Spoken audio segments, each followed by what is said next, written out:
좋지는 않았어요. 힘들 것 같아서 별로 좋지 않았습니다. 다음 질문하면 될까? 저는 하기중 팀 대표를 맡고 있는 한성용입니다. 일단 팀 대표를 맡아서 팀원들 통솔하는 걸 했고 방송 기사 3편을 제가 썼습니다. 애프터 이펙트에서는 S가 스케일인데 프리미어에서는 스케일 조정하려고 S 누르면 마그넷이 꺼져가지고 그것 때문에 블랙이 많이 나서 막 기억에 남았습니다. 저기 계신 부장님이 제일 기억에 남네요. 기사 쓰느라 수고했어. 쓴소리도 하셨지만 감사했습니다.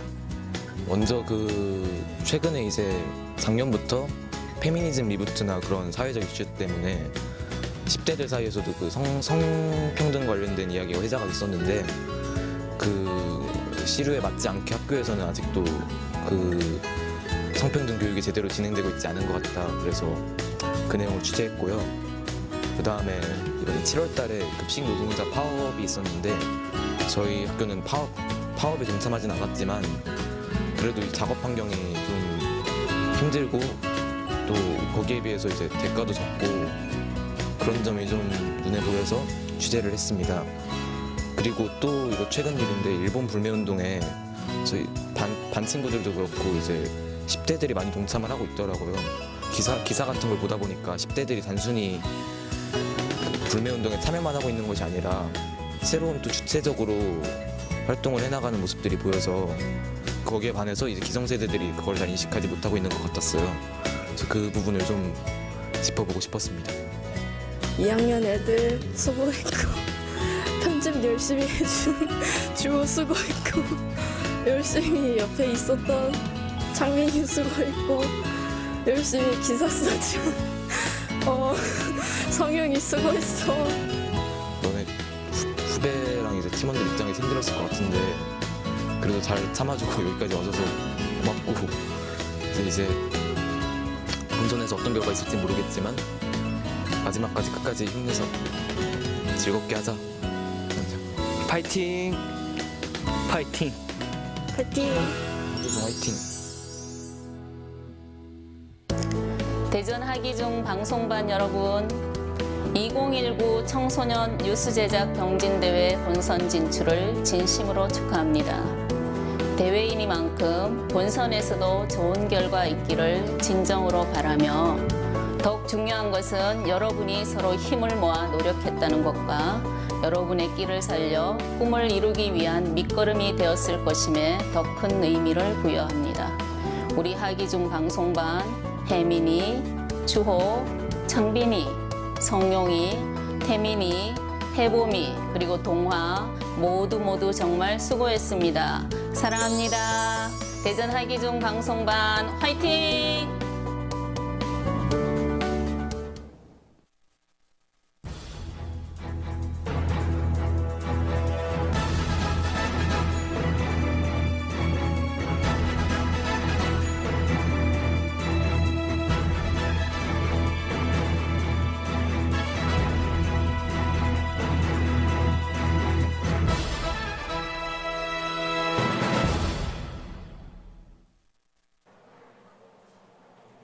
시청자 여러분 안녕하십니까? HBS 뉴스 우혜민입니다. 최근 성평등에 대한 인식이 강화되면서 청소년들도 이에 관심을 보이고 있는데요. 청소년들의 성평등 의식은 올바르게 정착되고 있을까요? 보도에 김혜봉 기자입니다. 특정 성별에 대한 모욕적인 표현과 비속어가 난무하는 온라인, SNS나 커뮤니티에서 흔히 볼 수 있는 청소년들의 성혐오 표현입니다. 성평등 의식이 중요시되고 있지만 청소년들의 갈등은 오히려 심해지고 있는 겁니다. 대전하기 중학교 학생 284명을 상대로 실시한 설문조사 결과 109명의 학생들이 혐오 표현을 직접 접하거나 사용해 보았다고 밝히기도 했습니다. 반면 올바른 성이해의 능력을 뜻하는 성평등 용어인 젠더 감수성의 의미를 알지 못하는 학생은 252명에 달해 젠더에 대한 학생들의 근본적인 의식이 부족하다는 해석입니다. 젠더 문제를 바라보는 청소년들의 올바른 눈을 길러주어야 할 학교가 제 역할을 하지 못한다는 지적도 있습니다. 학교에서는 성교육이나 성폭력 예방 교육을 연 4회가량 진행하고 있지만 성평등이나 젠더 이슈에 대한 교육은 찾아볼 수 없습니다. 교육 과정상 체계적인 교육이 이루어졌으면 하는데 그런 부분에서 아직 많이 제도적으로 미흡하다고 생각을 합니다. 그래서 더 어렸을 때부터 체계적인 교육이 이루어질 수 있도록 제도를 수립하는 게 사회적 요구와는 반대로 심화되는 청소년들의 젠더 갈등과 부족한 성평등 의식, 제도 개편을 통한 올바른 성평등 교육이 필요할 것으로 보입니다. HBS 뉴스 김혜봄입니다. 다음 소식입니다. 지난 7월 초 학교 비정규직 노동자들의 대규모 파업이 있었죠. 차별 철폐와 임금 인상을 요구하며 시작된 파업은 끝내 협상 타결에 이르지 못한 채 종료됐는데요. 파업에 참여하지 않은 급식 노동자들의 입장은 어떤지 한송영 기자가 취재했습니다. 식판을 들고 차례로 배식을 받는 학생들과 분주한 급식 노동자들. 약 470명의 학생이 재학 중인 대전의 한 중학교의 급식 시간입니다. 이 학교의 급식 노동자는 모두 4명. 지난 7월 파업에는 동참하지 않았지만 한 사람당 120인분의 급식을 준비해야 하는 노동자들의 부담은 크기만 합니다. 전국교육공무직본부의 2017년 통계에 따르면 1년 경력의 비정규직 급식 노동자 월급은 143만 원입니다. 근무 경력에 따른 호봉이 적용되지 않아 20년 경력 노동자의 월급은 178만 원으로 구급 공무원과 큰 격차를 보였습니다. 급식 노동자들의 근무 환경 또한 열악합니다. 조리실 바닥은 미끄럽고 뜨겁거나 무거운 조리도구도 안전장비 없이 다루어야 하는 상황입니다. 날이 더워지니까 안에 열기 때문에 이제 덥고 그래서 좀 힘들고요. 시설이 노후화돼가지고 일하기 좋은 환경으로. 지난 7월 급식 노동자들의 전국적인 파업으로 이러한 실태가 알려지면서 노동자들에게 응원과 지지를 보내는 학생과 학부모도 적지 않습니다. 제가 보기로서는 환경도 매우 위험하기도 하고 보수도 적기 때문에 그런 점이 개선되었으면 좋겠습니다. 높은 노동 강도와 낮은 봉급, 열악한 환경 속에서 근무하는 학교 비정규직 급식 노동자들. 이들이 정당한 대가를 받고 일할 수 있도록 꾸준한 사회적 관심이 필요해 보입니다. HBS 뉴스 한성용입니다. 최근 일본의 무역 보복으로 일본 제품 불매 운동이 확산되고 있죠. 이 불매 운동이 확산되는데 가장 큰 역할을 한 건 청소년들이었습니다. 그러나 이에 대한 기성세대 인식이 시대 흐름에 부합하지 않는다는 지적이 있는데요. 브리핑의 김혜봉 기자입니다. 청소년도 민주사회의 일원으로서 적극적으로 의견을 내야 한다. 과거사 문제에 대해 진정한 사죄를 요구한다. 올바른 시민의식을 바탕으로 한 불매운동에 나서겠다.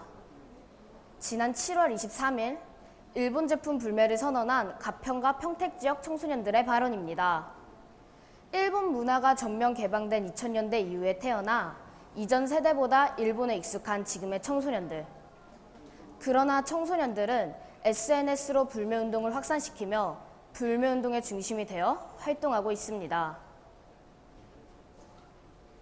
일본군 성노예제 문제 해결을 위한 수요 시위 현장.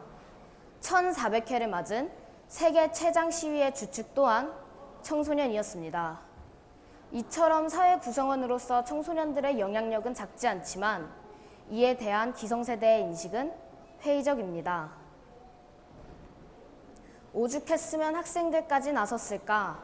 정치 갈등을 청소년들에게까지 강요해서는 안 된다. 일본에 대해 배울 기회를 제공해야 한다. 청소년들은 어리고 미성숙하다는 프레임에 갇힌 기성세대.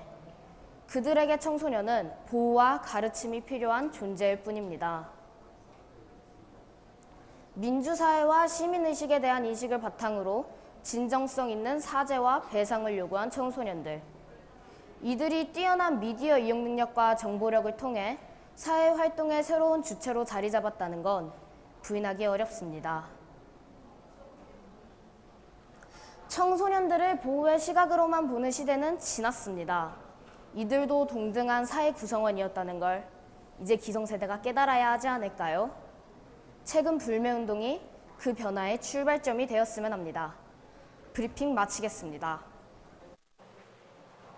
청소년들이 사회 구성원으로서의 역할을 수행한 건 최근의 일만이 아닙니다. 100년 전에도 50년 전에도 항일과 민주화 운동의 주역은 그들이었습니다.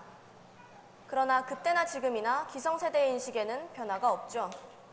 이 뿌리 깊은 편견의 책임을 과연 누구에게 물어야 할까요? 뉴스 마치겠습니다. 저희는 다음에도 최선을 다하겠습니다. 시청해주신 여러분 고맙습니다.